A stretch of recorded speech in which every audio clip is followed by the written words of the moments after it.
Good morning, everyone. I hope that you're all keeping well. I believe that this is going to be the last weekend that you'll have of revision. I know obviously chemistry finishes on Monday, biology Tuesday, and then I know there's exams on Wednesday and Thursday as well. I think computer science and maths. So hopefully the end is feeling in sight at this point, and hopefully you can have a balanced weekend and obviously do the prep that you feel that you need to for whatever you have next week, alongside giving yourself enough energy to tackle next week in the best way possible. Following on from the practical videos I did yesterday, I have chosen these 3 multiple choice questions, which are all AQA multiple choice questions, but certainly 1 and 2 are relevant to OCR students as well. It is then my plan to get some unified chemistry questions filmed from the OCR papers this afternoon to share with you later today and tomorrow. So please do let me know, I guess, if there's any specific questions of that nature you want me to look at. But in terms of the AQA paper, we know there's going to be 30 marks of multiple choice at the end of Monday's paper. AQA suggests you spend 50 minutes on these 30 marks of multiple choice. I would probably suggest you'll need a bit more time on section A than they suggest, but obviously you will know kind of what is going to work for you as an individual. But hopefully some or quite a few of the multiple choice questions you'll be able to answer quite quickly because your knowledge will be there, and you know, particularly for the inorganic ones, it'll be factual, you'll be able to tick it off, you'll be able to move on. So yeah, I would definitely suggest getting in the mindset of multiple choice over the weekend. Just doing, I guess, as many multiple choice questions as you can, as time allows, whilst also having a look over the practicals, of course. The first question here is a KP question, and I know KP wasn't on paper 1, even though KC came up on paper 2. I can't see them putting a longer question of KP on paper 3. Just because they can't link it to the practicals. So it could well be that you get a similar question like this on Monday. Then the middle one is quite a tough question, thinking about delocalization of electrons using our knowledge of benzene to have a think about stability in non-benzene compounds. And then the bottom one, I know also causes a bit of confusion with students in terms of how we go from primary amines to quaternary ammonium salts. And as much as we'll answer that question, I guess I just wanted to use this opportunity to make sure we were happy with that more generally as well. So, first question, which statement about Kp is correct for this reaction in the gas phase? So we've got, if it's gas phase, we can count up how many moles we've got on each side of our equation. So we've got 1 mole of W, 1 mole of X, and 1 mole of Y2. I don't know why I want to say Y squared then. So you've got 3 reactant moles. And then on the product side, we've got WXY plus Y, so we've got 2 moles, 1 of each. So if the question is then thinking about pressure, then we can think about whether we're favouring the side with more moles, less moles, all of that jazz. And then we've also been given our enthalpy change, which is negative, which tells us that the forward reaction is exothermic, meaning the backward reaction has to then be endothermic. So if it starts asking us about changing temperature, we can think about what that's going to do to the position of equilibrium as well. Now, once you've kind of done that, and you might not want to do that straight away, I would, as I've just done, but what we can potentially do is skim read through the options. So the value of Kp is independent of pressure.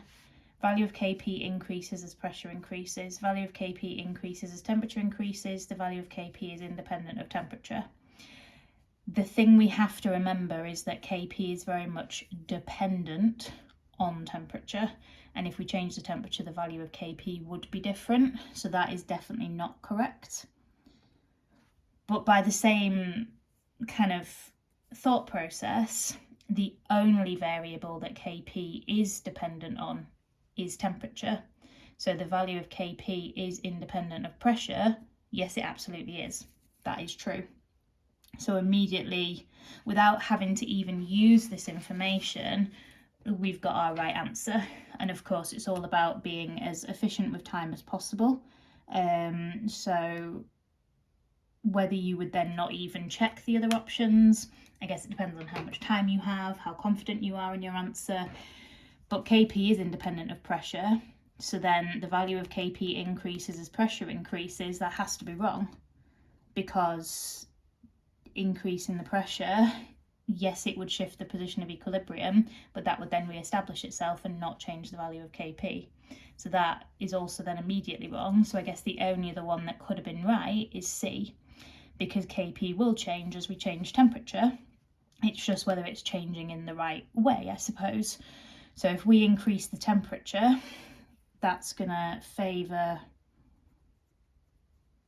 the endothermic reaction, because that's going to then bring the temperature back down again by absorbing the additional heat. Because the endothermic reaction is the backwards reaction, that would then give us more reactants and less products. And because KP is worked out by doing products divided by reactants, less products, more reactants is not going to increase the value of KP, it would decrease it. So just to prove that the others are wrong, there we are. But like I say, you might just literally read which statement about KP is correct for this reaction in the gas phase, not even do any of these annotations, and then immediately see the value of KP is independent of pressure. Yes, it is. Job done, move on. Obviously, they won't all be like that, and they could have put the value of KP as independent of pressure at the bottom option, and then you might have wanted to do this and work your way through. There's so many sort of, I guess, tactical things to think about with multiple choice, or not to think about, to just literally just tackle each one the same from the top, work down. I don't have a right or wrong answer for that. It's, I guess, each individual's approach, but might just be something to think about. Likewise, answering them in a different order to how they're presented in the booklet on Monday might be something you want to do. Again, not something that I can say you must do this, you must do that. Hopefully you will figure out what works. Okay. Now, second one, use your understanding of the bonding in benzene, so this idea of the delocalized ring of electrons, to identify the compound that has the most exothermic enthalpy of hydrogenation. So when we're thinking about benzene, it's the idea that for the enthalpy of hydrogenation values, they often will give you a value for this process where we break one double bond in cyclohexene to make cyclohexane, and that gives us a value for the enthalpy of hydrogenation of minus 120 kilojoules per mole, with a view to you then using that piece of information to say, okay, well, if I therefore have the Kekulé structure of benzene, the alternate double single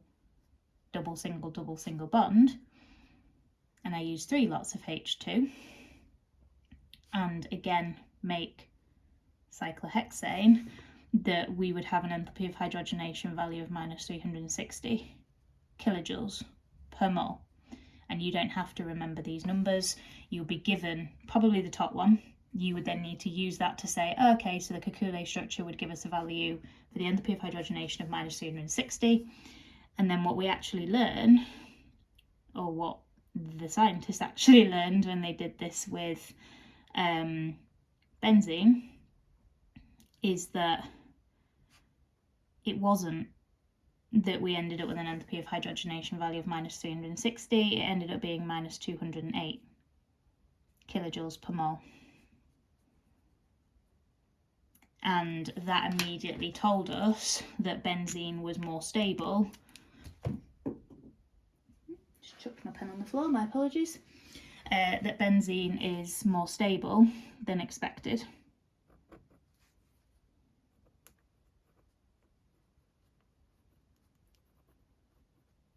Well, certainly more stable than the proposed Kekulé structure. And why is this kind of helpful? Because we have to identify which of these 4 compounds has the most exothermic value. So because the benzene value was less exothermic, and that's because benzene is more stable than we were expecting, aka more energy needed to go in to break the existing ring of delocalized electrons, same amount of energy given out when the product was formed, a smaller net release of energy as a result. If we're then looking for the most exothermic enthalpy of hydrogenation value from these ones, we're actually looking for the least stable of these four. And that's why that was important, I guess, making that connection, and that's why it said use your understanding of the bonding in benzene. Okay? So then we've got to think about which of these would be the least stable. This also expects you to have a bit of an understanding of how the p orbitals overlap to give us the ring of delocalized electrons in benzene, but also to understand that any carbon-carbon double bond is formed by the overlap of p orbitals kind of sideways, laterally as well. It's just usually that's happening just between the carbon atoms with that are forming the double bond, whereas with benzene, all 6 carbons are involved in that. The hexagon shape, all the p orbitals overlapping sideways, top lobes, bottom lobes. So you've got your sort of like ring of delocalized electrons that can move around above the plane of benzene, benzene below the plane of benzene. But that's how it works in double bonds as well. It's just localized across 2 carbons that are then kind of sharing 2 pairs of electrons. So all I've done on option D, and what I'm going to do on the others, is draw the little figure of 8s, which are the p orbital lobes, and then show sort of like the, sounds really silly to say, but the localized delocalization that we get for each double bond.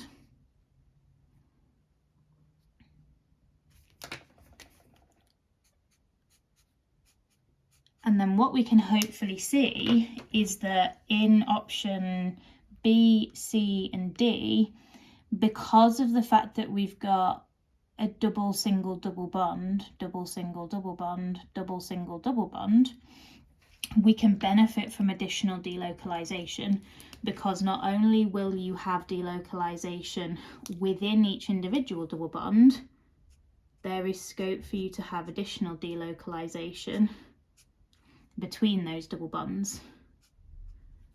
You can't have that with A because you've got double bond, single, single, double bond, and there's no way for those p orbitals on these 2 carbons to overlap, or for these 2 p orbitals on these 2 carbons to overlap like you get in all of the other options in this particular question. The additional delocalization that we get with these 3, like with benzene, is going to increase its stability.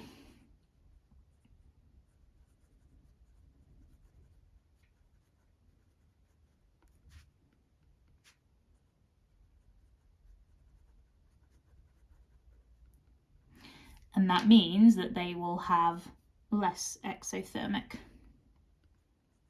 enthalpy of hydrogenation values.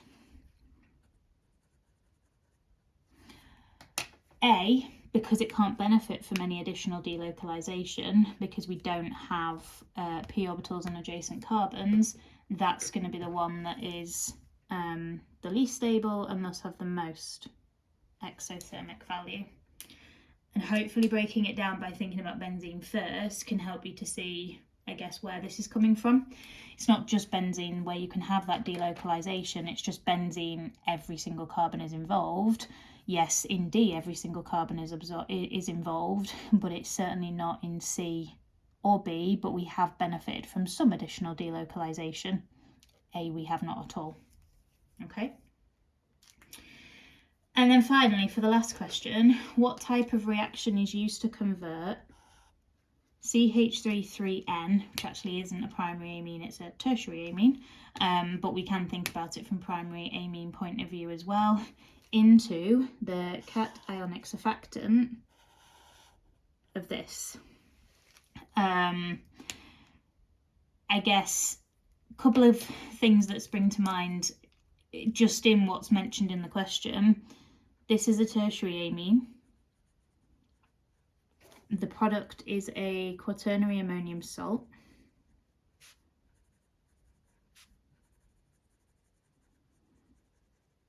And we do need to be aware that quaternary ammonium salts are used as cationic surfactants. So that is, I guess, one of the clues that is what that is. The other clue is thinking about the fact that the nitrogen, it was already bonded to 3 methyl groups, and now it's got a 4th bond to this long chain, as well as the Cl- outside of the bracket. So this inside your square bracket would be positively charged, which you can draw on the nitrogen, or outside of the brackets, and then it would be Cl-. That's why quaternary ammonium salts are solid at room temperature, because they've got ionic interactions. Takes more energy to overcome all of that stuff. In terms of how we would make a quaternary ammonium salt, it's going to be via nucleophilic substitution. And in terms of how we are going to go from a primary amine all the way through to a quaternary ammonium salt, that would all be nucleophilic substitution reactions that we would be doing. Now, just thinking about it in this case, from our tertiary amine,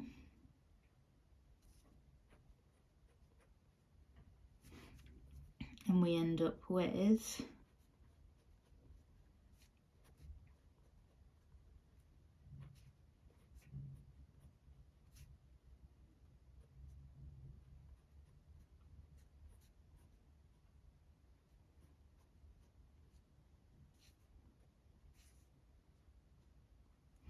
that. Why does that happen? Well, the nitrogen in the tertiary amine can still act as a nucleophile. It has a lone pair of electrons. Now, in terms of what that's going to attack, it's going to need to attack a halogenoalkane that has this length of carbon chain with a chlorine attached. So that would be something along the lines of I just want to make sure I draw this properly.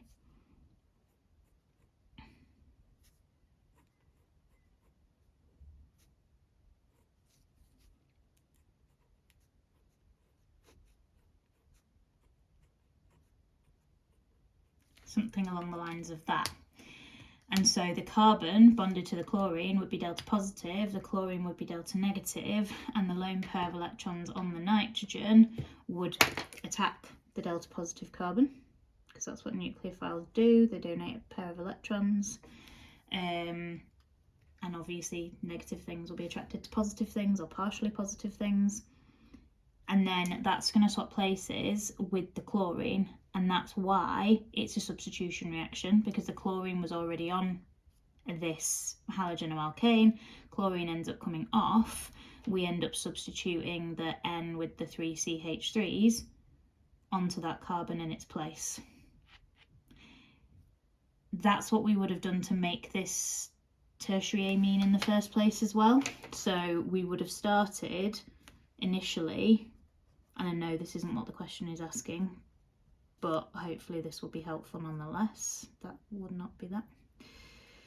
Primary, sorry, it's meant to be a H. So if I started with methylamine as my primary amine, I would be wanting to change these H's into methyl groups so that I could then generate this tertiary amine. So we are going to need a different halogenoalkane in order to form the tertiary amine before it then became the quaternary ammonium salt. To get a CH3 on the nitrogen, then we're going to be using chloromethane. Doesn't have to necessarily be chloro either. I've just stuck with that because we've got the chloride ion in our quaternary ammonium salt. But again, what will happen, nucleophilic substitution, nitrogen's lone pair attack the carbon, carbon to chlorine bond breaks. That will then temporarily give us a structure where the nitrogen's bonded to 4 things, which if there's no benefit from the ionic interactions, it doesn't want to do, and that's where a hydrogen would then be taken off by a second NH3 molecule. And that would then give us our secondary amine. So we'd then have 2 CH3 groups on the nitrogen and only 1 hydrogen. But again, that nitrogen has a lone pair, so that lone pair could attack another halogenoalkane molecule, which, because we want to substitute another CH3 onto the nitrogen, would be another molecule of chloromethane. Again, the nitrogen would then temporarily have 4 bonds. We take off this last hydrogen, there'd be another molecule of the amine or maybe some ammonia that would take this hydrogen, so that we then get the tertiary amine. But all of these reactions are nucleophilic substitution reactions, from a primary to a secondary, secondary to a tertiary, tertiary to a quaternary ammonium salt.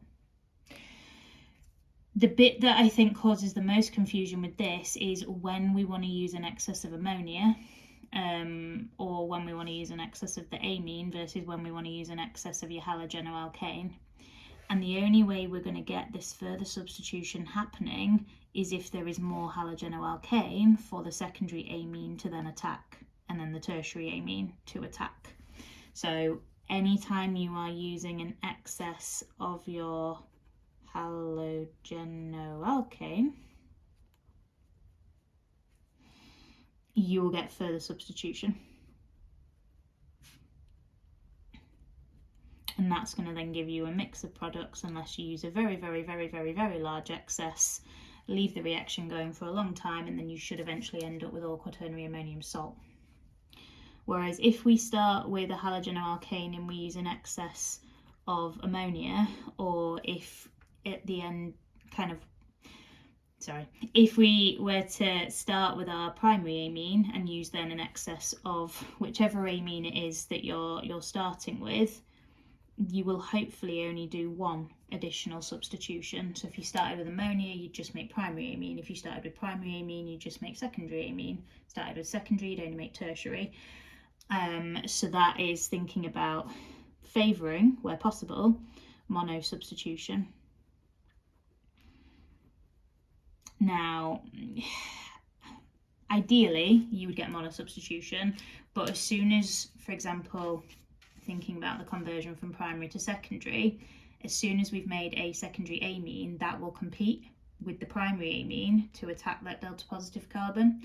I guess that's why we use an excess of the primary amine, so that probability tells us if I've got loads more primary amine nucleophiles, the likelihood is they're going to be the ones that successfully attack the delta positive carbon, just because there's more of them. It won't stop your secondary amines from reacting though, and you will still get a little bit of additional substitution, which is why this method of making primary amines or any individual amine is not really ideal.